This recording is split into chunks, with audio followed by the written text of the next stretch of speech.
사도행전 16장 11절부터 15절까지 말씀입니다. 우리가 드로아에서 배로 떠나 사모드라게로 직행하여 이튿날 네아폴리로 가고 거기서 빌립보에 이르니 이는 마게도냐 지방의 첫 성이요 또 로마의 식민지라.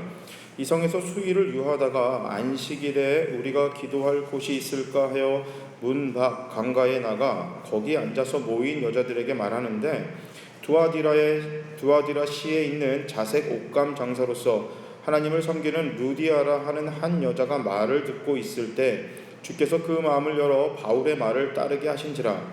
그와 그 집이 다 세례를 받고 우리에게 청하여 이르되 만일 나를 주 믿는 자로 알거든 내 집에 들어와 유하라 하고 강권하여 머물게 하니라. 아멘. 우리 옆으로 앞뒤로 인사하시겠습니다. 아름다우십니다.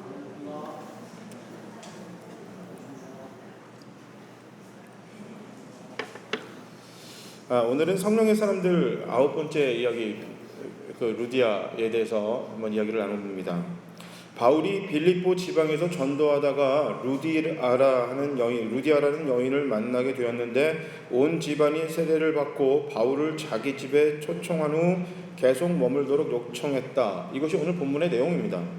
그녀의 직업은 자줏빛 비단을 파는 것이었고 다른 가족들보다 먼저 예수를 믿고 자기 가족을 다 구원한 사람입니다. 자, 루디아는 세상에서 성공한 사람이었습니다. 14절을 보면 두아디라 성의 자주 장사였다고 했습니다.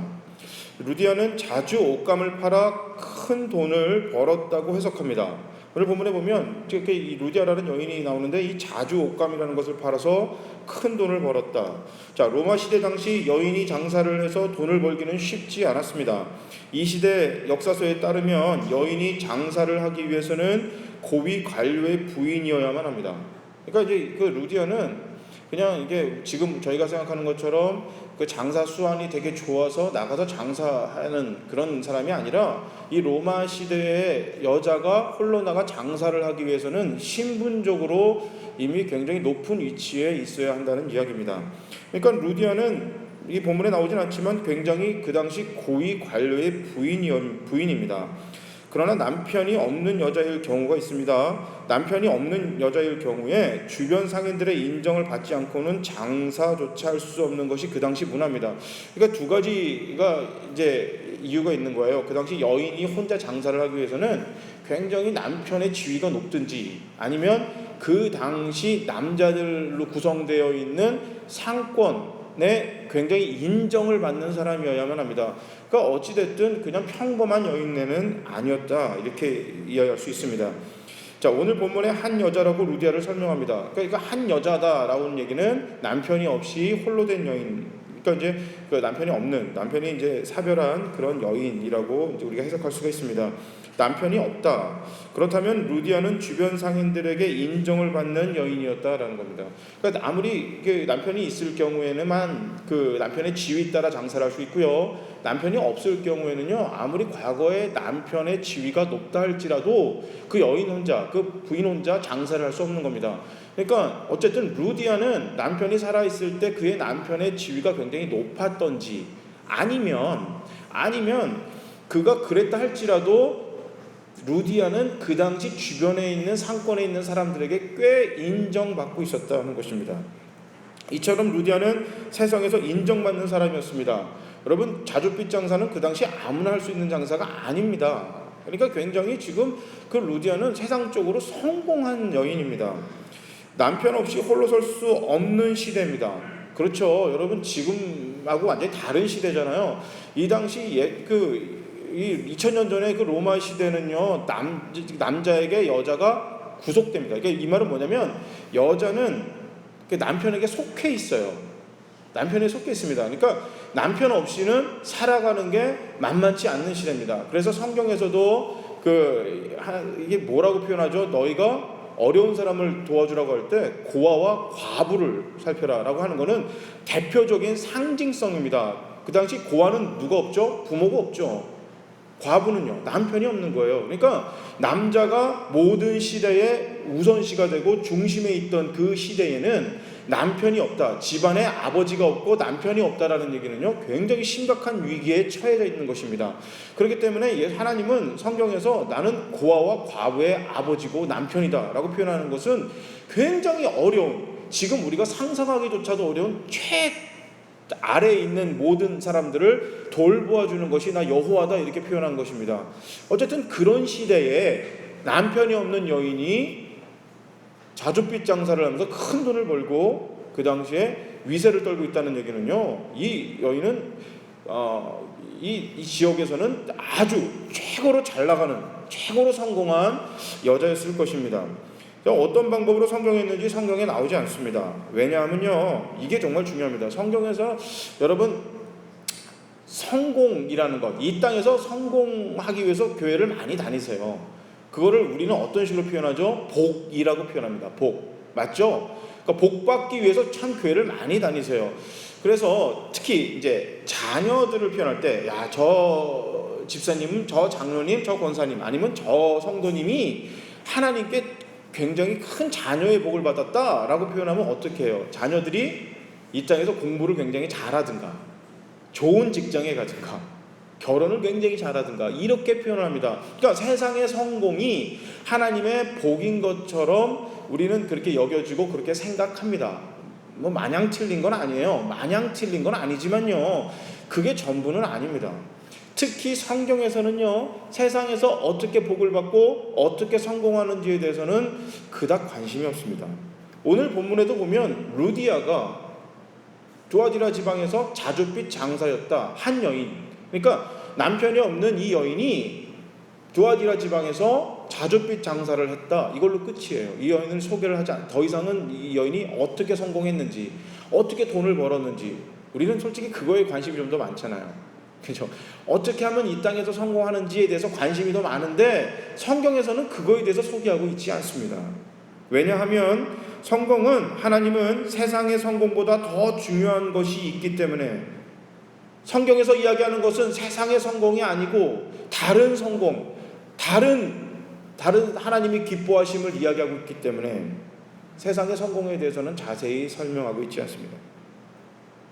때로는 이 땅에서 성공하기 위해서는 옳지 못한 방법을 우리가 선택하기도 합니다. 사기를 치기도 하고 횡령을 하기도 합니다. 세금을 제대로 내지 않기도 하고요. 부정축제로 돈을 버는 사람들도 있습니다. 그러나 정직하고 부지런히 일하고 근검전략해서 돈을 버는 사람들도 있습니다. 세상은 이 둘 다 성공했다고 이야기합니다. 결과만 보고 있기 때문에 과정이 어찌됐든 그 사람이 이 세상에서 떵떵거리고 살 수 있는 위치에 있다면 세상은 성공했다, 이렇게 이야기합니다. 요즘 경기가 참 안 좋습니다. 얼마 전 뉴욕타임즈 기자가 증권 전문가들은 어느 주식이 오르고 어느 주식이 떨어질 것인지 그 동향을 예측할 수 있느냐, 이렇게 펀드 매니저들한테 질문을 던졌어요.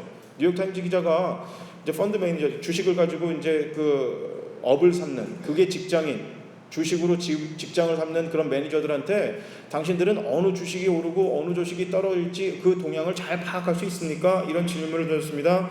그랬더니 그들의 대답이 전혀 예측할 수 없다, 이거가 그들의 대답이었습니다. 대부분 펀드 매니저들은 예측할 방법이 없습니다. 저는 2004년도에 미국 유학 갔습니다. 그때 이제 주식에 투자하는 청년이 있었어요. 그러니까 제가 걱정이 돼서 주식하지 말라 하니까 자기는 두 회사에 돈을 투자한답니다. 미국에서 절대 망할 리 없는 회사. 그러니까 이 회사가 망하면 미국이 망합니다 라고 하는 그 회사에 주식을 투자하는 거예요, 목사님. 그러니까 걱정하지 마세요, 그랬어요. 저는 주식이 뭔지 모르는 사람이었기 때문에 그래도 그거 뭐 주식으로 부자 됐다는 사람보단 주식으로 망했다는 사람들 얘기를 많이 듣잖아요. 그러니까 그거 얼마 되지도 않은 돈인데 그냥 은행에 넣어놓는 게 낫지 않겠냐? 그러고 이제 넘어갔어요. 그런데 그 친구가 얘기했던 절대 망하지 않는 두 회사는, 하나는 자동차 회사였고 하나는 보험 회사였습니다. 그 회사는 하나는 포드라는 회사고 하나는 AIG라는 그런 보험 회사였습니다. 누구나 망하지 않을 거라고 장담하던 회사들이 하나는 망했고 하나는 완전히 망할 뻔했습니다. 하나님이 아닌 세상의 어떤 것들은 영원할 것처럼 보이나 영원하지 않습니다. 여러분, 세상에 속지 마세요. 세상은 영원할 것이라고 우리에게 속삭입니다. 그래서 보장받는 미래를 위해서 여러분 노후에 투자하세요. 주식이 필요합니다. 여러분 돈이 필요하고요. 학벌이 필요합니다. 여러분 관계가 굉장히 중요합니다. 여러분 주식을 투자하려면 어떻게 해야 합니다. 자녀들이 좋은 대학 가야 성공합니다. 계속해서 우리가 그것을 쥐었을 때, 돈을 우리가 쥐었을 때, 우리가 세상에서 얘기하는 시큐어다는 것, 안전하다고 생각하는 그곳에 우리가 머물 때 세상은 영원히 안전할 것이라고 우리에게 속삭이지만 그렇지 않습니다. 여러분 포드가 망할 뻔했을 거라고는 미국 사람들은 생각하지 않았어요. 포드는 미국 사람들의 정체성입니다. 미국은 차가 없으면 생활할 수 없는 나라잖아요. 그러니까 포드는 미국과 함께한 그 회사예요. 그러니까 절대 망하지 않는다라고 하는 그런 불패의 법칙을 갖고 있던 회사였음에도 불구하고 망할 뻔했습니다. 여러분 세상이 아무리 그렇게 영원할 것처럼 보여도요, 하나님이 없는 건 영원하지 않습니다. 이 땅에 영원한 것 없습니다. 인류의 역사를 살펴보면 영원할 것 같았던 나라가 영원한 나라는 하나도 없습니다. 절대 망하지 않을 것 같은 나라가 망하지 않은 나라가 하나도 없고요. 영원할 것 같던 회사가 계속 유지되는 경우도 없습니다. 그래서 하나님은 성경에 5,000명이 하루 동안 살 수 있는 돈으로 하루를 사는 사람을 성공했다고 하지 않으십니다. 이 땅에서는요 5,000명이 하루에 살 수 있는 돈으로 사는 사람들이 있죠. 그러니까 5,000명이 먹을 수 있는 그 돈을 한 끼 식사로 먹는 사람을 이 땅에서는 부자라고 얘기를 하고 그 사람을 성공했다라고 얘기를 합니다. 그러나 하나님은 그 사람을 성공했다라고 평가하고 있지 않으십니다. 오히려 5,000명을 먹이고 입히는 사람을 성공했다 이렇게 이야기하십니다. 왜냐하면 돈도 명예도 하나님 없으면 아무 의미 없기 때문입니다. 자, 루디아는 돈을 모았습니다. 그 당시 그 동네에서 부자였고 세상에 인정을 받았습니다. 그러나 그 이유 때문에 하나님은 그녀를 성공했다 이렇게 평가하지 않으십니다. 그런데 루디아가 하나님께 인정받기 시작한 것은 완전 다른 이유였습니다. 13절을 보면 안식일에 예배드리고 성경을 공부하기 위해 그 동네 여자들이 모였는데 루디아도 거기에 참석했다. 이 14절에 보면 루디아가 예배드리는 곳에 참석했다 이렇게 이야기합니다. 그 당시 이미 루디아는 여성 실업가로서 동네에서 이름을 떨치고 있었습니다. 보나마나 옷감 장사였기 때문에 그녀가 입고 다니는 의상은 최고였을 것입니다. 돈도 많죠. 그쯤 되면 목에 힘주고 거들먹거리며 살 수 있는 그런 여인이었습니다. 그리고 다른 여자들을 얕잡아보며 잘난 척하며 살 수 있었을 것입니다. 그런데 그녀는 건물도 없는, 바람 하나 햇빛 하나 막아줄 만한 그런 건물도 없는 강가에서 옹기종기 모인 예배에 참석해 예배를 드리며 말씀에 집중하고 있었습니다. 하나님이 인정하는 사람은 무엇을 가졌냐, 무엇을 하고 있냐, 이거 하나님은 이것으로 사람을 판단하고 있지 않습니다. 여러분 세상은 내가 무엇을 가졌고 무엇을 할 수 있고 이것을 보고 그 사람의 가치를 판단합니다. 그죠? 그래서 어떻게 하나요? 저 사람 어느 지역에 살아? 학벌이 뭐지? 어느 학교 나오셨어요? 지금 뭐 하세요? 직장이 무엇인가요? 학교는 어디 학교 다니시나요? 그죠? doing과 having. 그러니까 이게 영어로 이제 제가 그 책에서 읽었던 건데 doing, having. 그러니까 무엇을 가졌냐, 무엇을 하고 있느냐, 이것을 통해서 그 사람의 가치를 판단합니다. 이게 우리가 사는 세상이죠. 그러나 하나님은 무엇을 가졌냐, 무엇을 하고 있느냐, 이거로 우리를 판단하지 않으십니다. 잘 산다고 해서 가난한 사람을 무시하는 것도, 또 못 산다고 해서 앙심을 품고 잘 사는 사람들을 증오하는 것도 모두 비정상입니다. 선거철이 되면 서로 앞다투어 자기는 서민이고 고생했다, 가난했다 이것을 자랑하고 내세우고 있습니다. 그러나 내 생각에는 꼭 정치인들이 반드시 서민만을 위한 대통령이 되거나 정치인이 되어서는 안 된다. 저는 이렇게 생각합니다. 한 나라를 구성하는 국민의 성분은 때로는 중산층도 있고 무산층도 있고 지식층도 있고 무식층도 있고 사용자였던 오너인 그런 사람들도 있고 노동자 각 계층에 모여 있습니다. 그러니까 모든 사람을 포용하고 거릴 수 있는 지도자가 진정한 지도자지, 어느 누구 특정한 사람들을 위해서만 존재하는 지도자는 지도자가 아닙니다. 여러분, 사랑 참 좋죠. 그러나 치우친 사랑은 폭력입니다. 그죠? 그걸 보고 편해야 한다라고 해요. 여러분, 내가 누군가 자녀를 사랑하고 누군가에게 애정을 쏟는 것, 이거 참 좋은 거지만 치우칠 때 문제가 생깁니다. 하나님은 치우침이 없으십니다. 하나님은 부자라 해서 그 사람들을 더 위대하게 보시든가, 아니요, 예수님은 부자를 마치 무시한 것처럼 보이지만 예수님은 부자를 무시하지 않으셨습니다. 하나님은 많이 배운 사람들을 굉장히 막대하신 것처럼 보이지만 그렇지가 않습니다. 가난하다고 그 구약 성경에서보다 나옵니다. 하나님이 율법을 주시면서 재판장들에게 하셨던 말씀이 뭐냐면, 너가 가난하다고 너의 판결을 굽게 하지 말라. 다시 말해서 뭐냐면, 저 사람이 가난하고 어렵다고 그래서 그 사람들을 잘 봐주는 그런 판결을 내리지 마라. 너는 좌우로 치우치지 말고 오직 중심을 잡아서 올바른 판결을 내리고 올바로 그들을 다스리라. 하나님이 이 땅을 통치하는 방법이십니다. 여러분, 하나님은 이 땅의 것으로 내가 얼마나 가졌는지, 얼마나 배웠는지, 얼마나 많은 것을 할 수 있느니, 아니면 또 내가 얼마나 못 가졌는지, 못하는지, 내가 못한다 그래서 하나님은 그 사람들을 다르게 판단하시는 것이 아니라 하나님은 있는 그대로 세상을 평가하십니다. 교회도 마찬가지라 생각합니다. 교회는요, 가난한 사람들만을 위한 교회가 아닙니다. 반대로 부자들만을 위한 교회도 아닙니다. 많이 배운 사람들만을 위한 것도 아니고 못 배운 사람들만을 위한 것도 아닙니다. 누가 와도 편하고 행복한 교회가 되어야 되는 것이 바로 성경적인 교회입니다. 루디아는 오늘 본문만 가지고 오면 여러 방면의 사람들과 어울릴 줄 아는 여자였습니다. 나와 다른 사람들과 어울리려면 그 사람의 눈높이에 나를 맞춰야 합니다. 다시 말해서 그냥 있는 그대로를 받아들이는 자세입니다. 먼저 이해하는 것이 아니라 받아들인 후에 그 다음에 이해하는 것입니다. 이것이 바로 하나님이 루디아를 인정하기 시작한 태도였습니다.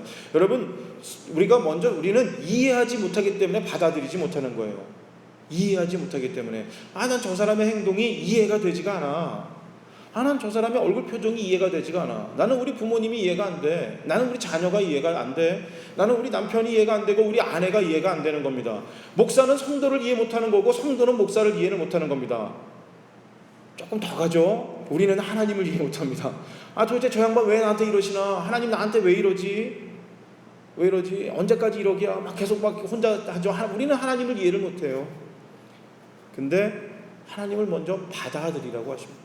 받아들인 다음에 이해를 하는 겁니다. 루디아는 그 사람들이 왜 그렇게 사는지 이해하기 전에 그 사람들에게 어울릴 줄 아는, 받아들일 줄 아는 마음이 있었습니다. 14절을 보면 하나님을 공경하는 루디아 이렇게 표현합니다. 그녀가 어떤 경로를 통해 예수를 믿고 하나님을 공경하게 되었는지는 기록이 없습니다. 그러나 어쨌든 그녀는 하나님을 공경하는 그리스도인이었습니다. 여러분, 여기서 공경하다는 말에 우리가 주목해야 됩니다. 이 공경이라는 말은 지금 우리 와서는 나이가 많거나 지위가 높은 사람에게 향한 존중하는 태도, 이렇게 이제 그 사전에 나와 있습니다. 그러니까 나보다 나이가 많거나 어떤 지위가 높은 사람들을 향해서 이렇게 존중하는 태도, 이것이 바로 공경이다, 이렇게 우리 사전에는 나오는데, 이 시대 헬라에서 이 공경은요 조금 뜻이 다릅니다. 아랫사람이나 타인을 인정하는 자세에 대한 반응입니다. 이 말은 뭐냐면, 우리가 생각하는 공경이라는 뜻은 나이가 많으니까 장유유서, 나이가 많으니까 공경하라. 여러분, 공경은요 요구되어지는 것이 아닙니다. 어떻게 생각하세요? 존경해라. 여러분, 선생님을 존경해야 돼. 이것이 선생님이 나 선생이니까 나는 학생은 선생을 존경해야 된다. 이것은 뭐죠? 강요입니다. 존경은 강요가 아니에요. 그래서 이 당시 헬라어에 쓰였던, 성경에 쓰였던 공경하다, 존경하다라는 뜻은 뭐냐면, 윗사람이 아랫사람을 인정하고 받아들일 때, 그 지위에 있는 사람이 그 다른 사람을 인정하고 받아들일 때 그 사람의 행위를 통해서 나오는 자연스러운 반응이라는 거예요. 이 말은 뭐냐면, 선생님이 선생님으로서 학생들을 잘 대할 때, 선생으로서 선생다울 때 학생들이 나오는 자연스러운 반응, 이것이 공경이다라는 것입니다. 그러니까 부모가 부모다울 때 자녀들이 나오는 자연스러운 반응을 공경이었어요. 그러니까 누구에게 초점이 되시죠? 이게 상대방이가 아니라 부모가 부모다울 때 존경은 강요되는 게 아니라 자연스럽게 나오는 거예요. 그러니까 선생은 선생다울 때 학생들에게 존경이 자연스럽게 나오는 거예요. 이것이 그 당시에 쓰여지는 겁니다. 여러분 어떠세요? 불편한 얘기 할까요? 저는 이제 목사잖아요. 젊었을 때 목사가 됐잖아요. 되게 어렸을 때 목사가 됐습니다. 그러니까 나이 30대 목사가 돼서 이렇게 교회에서 이제 사역을 하다 보니까 어떤 일이 있냐면, 이게 뭐 나이가 어리다 보니까 때로는 나보다 이게 연세가 많으신 분이나 아니면 연배가 좀 비슷한 분들이 목사인데 목사 대접을 안 해줄 때가 있어요. 그래서 참 속상하기도 하거든요. 아이 목사인데 목사 대접을 해주지 라고 얘기하니까 곰곰이 한번 생각해보니까 그런 생각해요. 아, 내가 목사가 목사답다면 나이랑 상관없이 저분들이 나를 목사로 대우해 주겠구나. 여러분, 제가 얼마나 웃기세요. 내가 위에 강단에 올라가서 여러분, 내가 목사한테 잘하셔야 됩니다. 목사니까 공경하세요. 이거는요, 강요잖아요. 존경을 어떻게 강요해요? 그러니까 무슨 생각을 했냐면, 목사가 목사다울 때 성도들은 목사를 목사로서 인정하겠구나. 이게 공경이라는 거예요. 성경에서 얘기하는. 자, 목사에서 멈추니까 여러분들 마음이 좀 시원하신가요? 이제 그러면 우리 이 교회를 조금 확장시킬까요? 개독교라는 얘기 듣잖아요. 요즘 누구에게 책임 있나요? 우리 각자 한 사람 한 사람들에게 다 책임 있는 겁니다. 교회가 교회다울 때 세상은 교회를 인정합니다. 사도행전에 나왔잖아요. 그들이 성령이 받았어요. 성령 충만하여 그들이 모이면 기도하고 교제하고 예배드리고 하나님 말씀을 배운 후에 나가서 그리스도의 복음을 전합니다. 그랬더니 어떻게 해요? 세상이 교회를 칭찬했어요. 그러더니 믿는 자의 수가 늘어나더라. 여러분, 우리가 그리스도인다울 때, 기독교인이 기독교인다울 때, 하나님의 자녀들이 하나님 자녀다울 때, 그때 세상이, 우리 주변이 나를 인정하는 겁니다. 이게 중요한 겁니다. 하나님이 하나님다우셨습니다. 그럴 때 우리가 하나님을 존경하는 거예요. 여러분, 성경에서 어디 하나님이 내가 하나님이니까, 내가 창조주니까 너희 나 무조건 섬기고 따라라, 이런 구절이 없어요. 하나님은 인간을 먼저 찾아오세요. 그 다음에 하나님이 하나님으로서 우리에게 향한 의무를 다하세요. 그 최고의 의무가 뭐죠? 십자가입니다. 사랑한다고 말만 안 하셨단 말이에요. 아무것도 안 하세요. 예를 들어서 하나님이 아무것도 안 하시고, 야, 내가 너희를 사랑해. 사랑하는 내 백성들아, 나는 하나님이고 너는 백성이지. 너는 피조물이지. 나는 왕이고 너희는 백성이니까 너희는 나를 존경해야 돼. 존경해야 돼. 하나님 이렇게만 하셨으면 우리가 어떻게 하나님을 존경하고 우리가 하나님을 공경할 수 있을까요? 아니요. 하나님은 사랑한다 하시고 참으셨고 십자가에 내려오셔서 몸소 친히 우리에게 사랑을 보여주셨습니다. 루디아는 하나님을, 그 사랑을 알고 깨닫고 맛봐 그거에 대한 반응이 자연스럽게 나오는 사람이었습니다. 공경이 조금도 강압적인 느낌이 아닌 것이 이 시대의 공경이었어요. 근데 요즘에 와서는 공경이 조금 더 유교랑, 이게 기독교가 유교랑 조금 합쳐져서 그런가요? 이게 너무 딱딱하죠. 너무 딱딱해요. 이게 공경하고 존경하는 게. 그게 뭐죠? 교회가 교회다울 때 세상이 인정해야 되는데 그냥 내가 교회라는 이유만으로 세상이 교회를 인정해 주길 바란다는 것입니다. 내가 교회를 다닌다는 이유만으로 하나님이 내 삶과 내 생활과 내 태도와 상관없이 세상에서 내가 성공하고 내가 세상에서 인정받고 살기를 기대한다는 것입니다. 여러분, 이건 완전 전혀 우리가 잘못 생각하고 있는 것입니다. 잘못 생각하고 있는 것입니다. 나이가 많다고 지위가 높다고 공경하는 자세를 강요할 수 없습니다. 이것이 성경의 말입니다. 단지 목사라는 이유만으로, 장로라는 이유만으로, 단지 내가 교회 리더라는 이유만으로 그냥 일반 사람들에게 공경하라고 강요할 수 없는 것, 이것이 바로 성경입니다. 부모라는 이유만으로 자녀들에게 너는 부모를 공경하라고 얘기할 수 없는 것, 이것이 바로 성경입니다. 나이가 많은 사람이나 지위가 높은 사람이 편견 없이 사람을 대할 때 그 태도의 감동에 자연스럽게 나오는 마음가짐과 태도가 바로 공경입니다.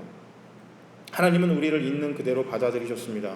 로마서 5장 8절에 보면 우리가 아직 죄인이었을 때 우리를 먼저 사랑하셔서 십자가에 자신을 죽음으로 우리에 대한 사랑을 증거하셨다. 성경은 이렇게 이야기하고 있습니다. 세상은 우리의 신분과 학벌과 외모와 능력으로 판단하지만 하나님은 있는 그대로 보시고 아무 선입견 없이 받아들이시고 우리를 사랑하십니다. 그것이 바로 하나님의 은혜입니다. 루디아는요, 이 하나님의 은혜에 감동받은 사람이었습니다. 이 은혜 때문에 루디아는 하나님을 공경했습니다. 하나님은 스스로를 공경하라고 하시지 않으십니다. 내가 하나님이니 너희가 나를 섬겨라. 너희가 나를 잘 섬기면 내가 너를 구원해 주겠다. 하나님 이렇게 얘기하지 않으십니다. 이미 구원하시기 위해서 이 낮고 낮은 땅까지 쉬지 않고 불이 나게 달려오신 분이 바로 나의 주님, 우리 여러분들의 주님이신 예수님이십니다. 여러분, 창조주로서 우아함이나 명예, 권력 같은 것들 한켠에 버려두시고 이곳까지 오셔서 우리를 위해서 고난받으시고 죽으시고 부활하셨습니다. 내가 하나님이다. 그러니 너희는 나를 공경하라. 하나님 이렇게 하지 않으셨습니다. 우리를 섬기기 위해 이 땅에 오셨다고 주님 말씀하셨습니다. 요한복음 10장 10절에 보면 도적이 온 것은 죽이고 뺏고자 너희 이 자리에 왔지만 내가 이 땅에 온 것은, 예수가 이 땅에 온 것은 양으로 생명을 얻게 하고 더 풍성하게 하기 위해서 이 땅에 오셨다. 바로 다른 누군가의 생명과 풍성한 삶을 위해서 예수님이 오신 겁니다. 하나님의 풍성함과 하나님의 권위와 하나님의 명예를 위해서 이 땅에 하나님이 오신 게 아니라 이 땅에 살고 있는 우리를 위해서, 우리의 생명과 우리의 풍성한 삶을 위해서 하나님이 이 낮고 낮은 곳까지 오신 겁니다. 창조주가 피조물이 되는 말도 안 되는 일이 지금 벌어진 겁니다. 이거 말도 안 되는 일이 벌어졌습니다. 저는 개를 진짜, 동물을 진짜 좋아해요. 동물을 정말 좋아하는데 고양이는 알러지가 있어요. 그래갖고 제가 고양이를 못 키우고요. 개는 아시는 분들 많이 하지만 너무너무 좋아해요. 진짜 그냥 사람 다음으로 이렇게 좋아해요. 아니 그냥 사람만큼 좋아하는 것 같아요. 그런데 그래서요, 침대에서 같이 자거든요. 미국에서 2마리를 키웠는데요, 침대에서 같이 자고요, 뭐 뽀뽀하고 별짓 다 해요. 아무리 개를 사랑해도요, 저는요 개밥은 안 먹어요. 아무리 사랑해도요 개 옷은 안 입고요, 내가 아무리 사랑해도 개처럼 걸어다니지 않고 개처럼 싸지 않습니다. 개랑 결혼하지는 않습니다. 왜요? 사람이고 개잖아요. 근데 저나 개나 우리 둘 다 피조물입니다. 하나님이, 창조주가 피조물이 되는 말도 안 되는 일이 벌어진 겁니다.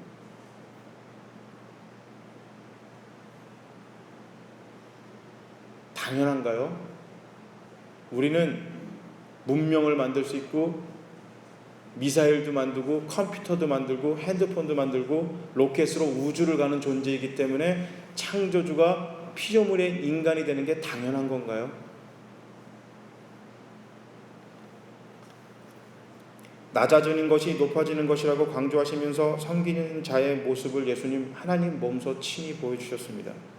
진짜 섬김은 언제나 어디서나 누구에게나 하는 겁니다. 내가 섬기고 싶은 곳, 섬기고 싶은 시간, 섬기고 싶은 사람들에게 하는 것은 섬김이 아닙니다. 가난하든 부자든 권력이 있든 없든, 많이 배웠든 못 배웠든, 지배자든 피지배자든 예수님은 언제나 어디서나 누구에게나 똑같이 대하셨습니다. 왜냐하면 하나님을 대하듯 그들을 상대하셨기 때문입니다. 마가복음 22장 30절 31절에 예수님은 이렇게 이야기하십니다. 하나님을 사랑하고 이웃을 사랑하라. 여러분, 이 말씀을 우리는 어떻게 해석하냐면 하나님을 먼저 사랑하고 그 다음에 이웃을 사랑하라, 이렇게 해석합니다. 이것은 정말 성경을 잘못 해석하는 겁니다. 성경에서 이렇게 같은 따옴표 안에 들어있다는 것은 같다라는 의미입니다. 똑같다라는 의미입니다. 이 말은 뭐냐면 하나님을 사랑하는 것과 너의 이웃을 사랑하는 것은 똑같다라는 의미입니다. 이것을 다른 식으로 표현하면 하나님을 사랑하듯 이웃을 사랑하는 것입니다. 조금 더 직접적으로 표현할까요? 하나님을 대하듯이 내 이웃을 대하는 것입니다. 내가 내 주변에 있는 사람을 상대하는 것이 바로 하나님을 상대하는 것입니다. 이처럼 루디아는 하나님을 공경했습니다. 하나님을 공경했기 때문에, 하나님 사랑에 감동받았기 때문에 그들은 똑같이 그 감동과 공경을 편견 없이 주변 사람들을 상대하였고 그들과 어울릴 수 있었습니다. 그래서 그 당시 가장 성공한 여인이 가장 볼품없는 장소에 그들과 함께 모여 예배를 드릴 수 있었던 것입니다. 이것이 가능하게 한 것은, 여러분, 루디아라는 여인이 과거는 어떻게 나올지 몰라요. 이 사람의 성품은 알 수 없으나 성경에서 이 여인이 그렇게 가능했던 이유는 바로 말씀을 배우고 듣는 것에 힘썼기 때문이라고 오늘 말씀은 이야기하고 있습니다. 14절 끝에 보면 주께서 그 마음을 열어 바울의 말을 청종케 하였다, 이렇게 얘기합니다. 말씀을 청종했다는 것은 말씀의 주인공인 바울의, 말씀을 이야기하고 있는 바울에 대한 관심이 컸다는 것이 아니라 바울이 이야기하는 말씀의 핵심에 관심을 가졌다는 것입니다.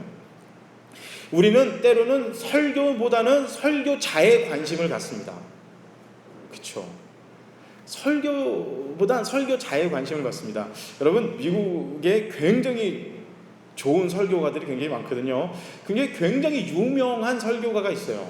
근데 그 목사님이 이런 얘기를 했어요. 자기가 좋은 설교, 정말 내 설교를 듣고 많은 사람들이 은혜 받을 수 있는 가장 중요한 이유는 뭐였냐면 자기가 얼굴이 못생겨서요. 여러분, 이분이 보면 요즘 목사님들도 얼굴이 되게 잘생기셨어요. 얼굴 잘생기고 이렇게 선이 굉장히 유하게 생기시고 곱잖아요. 그러면 말씀을 들으시는 분들도 기분이 좋아요. 근데 그분은 얼굴이 되게 못생겼다는 거예요. 왜냐면 내 얼굴이 너무 못생겼기 때문에 사람들이 얼굴을 보는 순간 자기 외모를 안 보고 자기 입에서 나오는 말에 관심을 두고 이게 중요하게 본다고 합니다. 그런 의미에서는 여러분들은 복 받으신 거예요.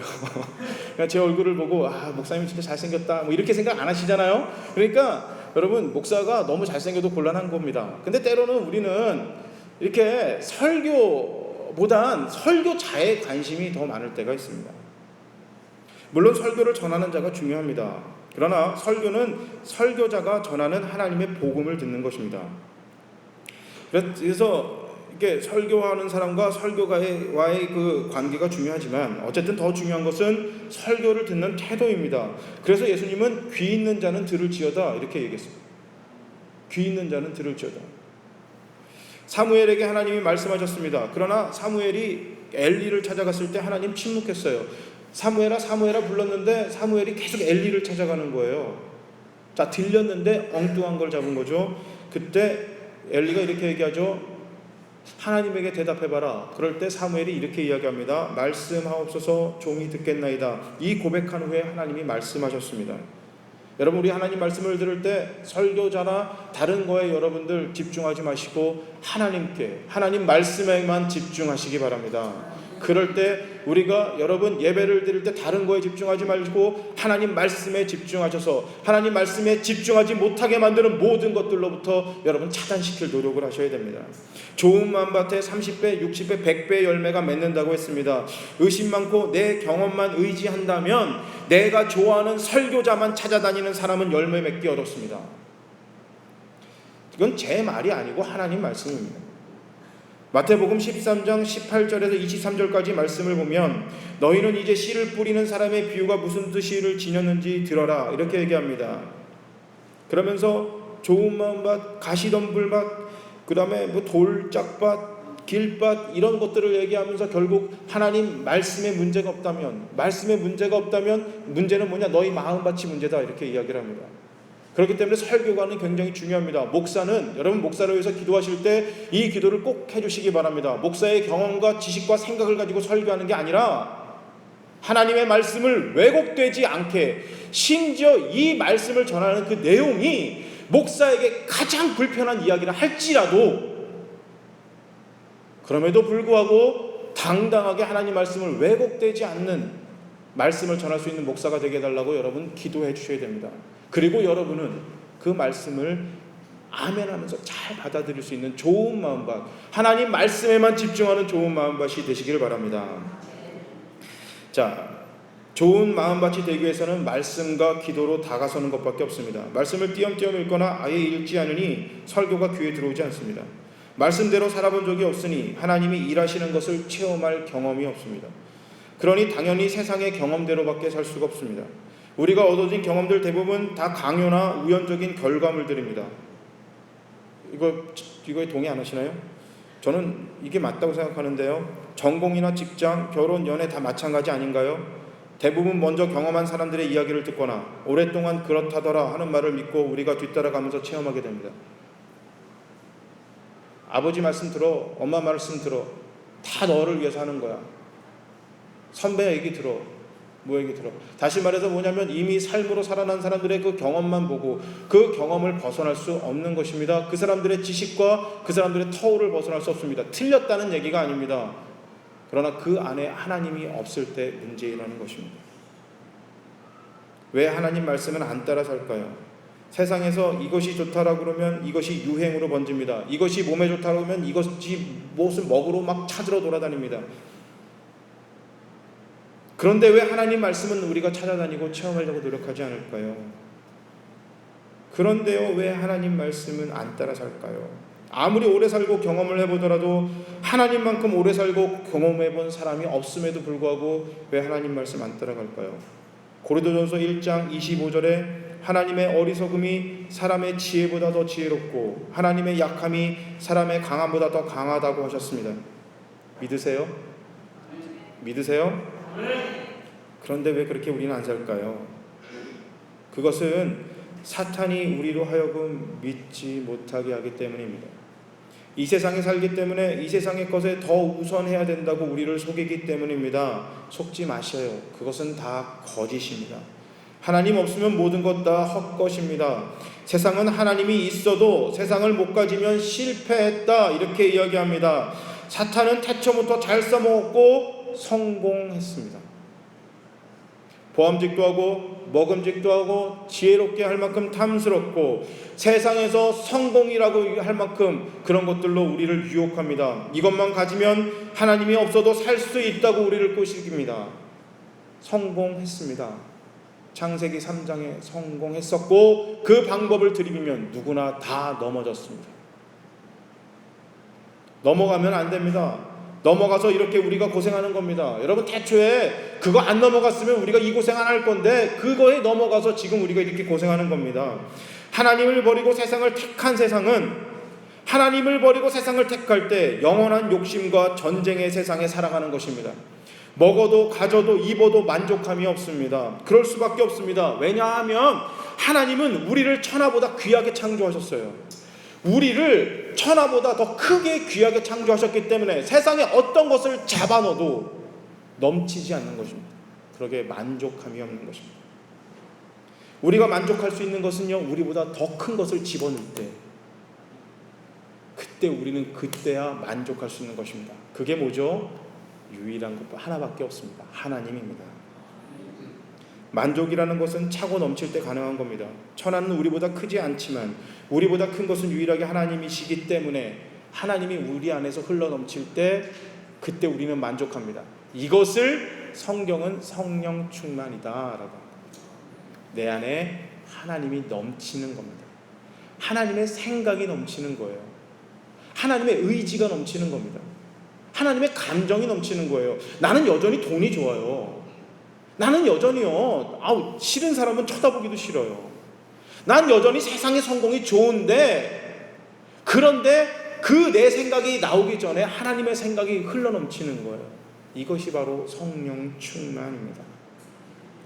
그때 이 세상에서 만족할 수 있습니다. 세상의 모든 것은 우리로 하여금 더욱 목마르고 배고프게 만듭니다. 그러나 우리 안에 성령이 넘쳐날 때 비로소 우리는 만족할 수 있습니다. 세상의 부자는요, 여러분 탐욕으로 찌들 때가 많습니다. 그러나 하나님의 부자는 자신의 재산을 팔아 가난한 자를 도와주고 복음을 위해 모든 것을 버릴 때 만족하고 기뻐하는 사람들입니다. 루디아는 세상의 것을 다 가졌지만 한 가지를 못 가졌습니다. 바로 그것이 성령 충만이었습니다. 그런데 오늘 본문에 루디아는 드디어 하나님을 흘러넘치게 가지게 되었습니다. 하나님이 흘러넘치지 않던 루디아, 돈은 흘러넘쳤습니다. 세상의 명예는 흘러넘쳤지만 하나님이 흘러넘치지 않았던 루디아가 드디어 하나님이 흘러넘치게 되었습니다. 구원을 받지 못했기 때문에, 여러분 그렇기 때문에 루디아는 그 전까지 살기 위해 살았습니다. 그러나 오늘 그가 하나님이 흘러넘치게 받고 난 이후 그의 삶의 태도가 바뀌었습니다. 살리기 위해서 사는 삶으로 바뀌었습니다. 그 결과 루디아 자신만 아니라 집안 모두가 구원을 받게 되었습니다. 성령 충만했습니다. 자신의 모든 재산과 인적 자원을 통해 사도 바울을 도와 하나님 나라를 위해서 살기 시작했습니다. 자신의 가족과 자신의 생명과 자신의 모든 것을 위하여만 살던, 나의 생명과 내 가족의 생명과 풍성한 삶을 위해서만 살던 루디아가 성령이 넘친 후로는 다른 누군가의 생명과 풍성한 삶을 위해서 살기 시작했습니다. 괜찮죠? 괜찮잖아요. 그거 정말 괜찮은 인생입니다. 살기 위해 사는 사람이 아니라 살리기 위해 사는 인생, 참 괜찮습니다. 성령의 사람, 성령이 넘치는 사람, 그 사람은 바로 누군가를 살리는 사람입니다. 그 사람은 하나님의 은혜에 감동받아 하나님만을 바라보는 사람입니다. 하나님만을 바라본다는 얘기는요, 하늘만 쳐다보고 있다는 얘기가 아니라 하나님이 제일 관심 있어하는 이 땅을 바라보는 겁니다. 어떤 눈으로요? 하나님의 눈으로, 하나님의 심장으로, 하나님의 마음으로 이곳을 바라보는 것이 바로 하나님만을 바라보는 것입니다. 여러분, 우리 모두 하나님만 바라봅시다. 나의 학벌, 외모, 재산, 능력, 이 모든 것을 통해서 하나님이 원하시는 곳에 사용되어질 수 있는 그런 저와 여러분이 되시기를 바랍니다. 하나님은 지금 우리만을 바라보고 계시고, 우리도 하나님만을 바라볼 때, 그 하나님의 생각에 관심을 가질 때, 하나님의 마음에 우리가 더 집중할 때, 그때 우리를 통해서 하나님이 일하시는 것을 느낄 수가 있습니다.